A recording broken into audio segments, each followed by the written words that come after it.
তো শুভ সকাল বন্ধুরা। তো দেখো আমি বানিয়েছিলাম এঁচোড়ের আচার, সেটাই তোমাদের সাথে শেয়ার করছি। তো পুরো রেসিপিটা তো আমি শেয়ার করতে পারিনি কারণ মোবাইলে চার্জ ছিল না।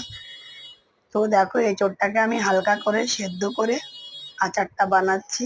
এর মধ্যে রসুন, আদা, কাঁচা লঙ্কা এগুলো দিয়েছি। আর এই যে মশলাটা দেখতে পাচ্ছ, মশলাটা অনেকটাই ছিল, ম্যাক্সিমামটা দিয়ে দিয়েছি আর একটুখানি লাস্টে দিচ্ছি। এটা হচ্ছে কি ধনে জিরে সর্ষে শুকনো লঙ্কা মৌরি, এগুলোকে হালকা মানে শুকনো খোলায় ভেজে অল্প করে ভেজে গুঁড়ো করে নিয়েছি। আর গুঁড়োটাও পুরো মিহি করিনি, দানা দানা অবস্থায় করেছি। সেই মশলাটাই দিলাম, অনেকটা দিয়ে দিয়েছি আর অল্পটা এখন দিলাম। আর তেল তো দেখতেই পাচ্ছ। তো এই আচারটা কিন্তু এক্ষুনি খাওয়ার মতো হবে না, এই আচারটাকে আমি কৌটোর মধ্যে রেখে 10 দিন মতো রোদে দেবো, তারপর একদম মজে যাবে, তারপর খাওয়ার মতো হবে।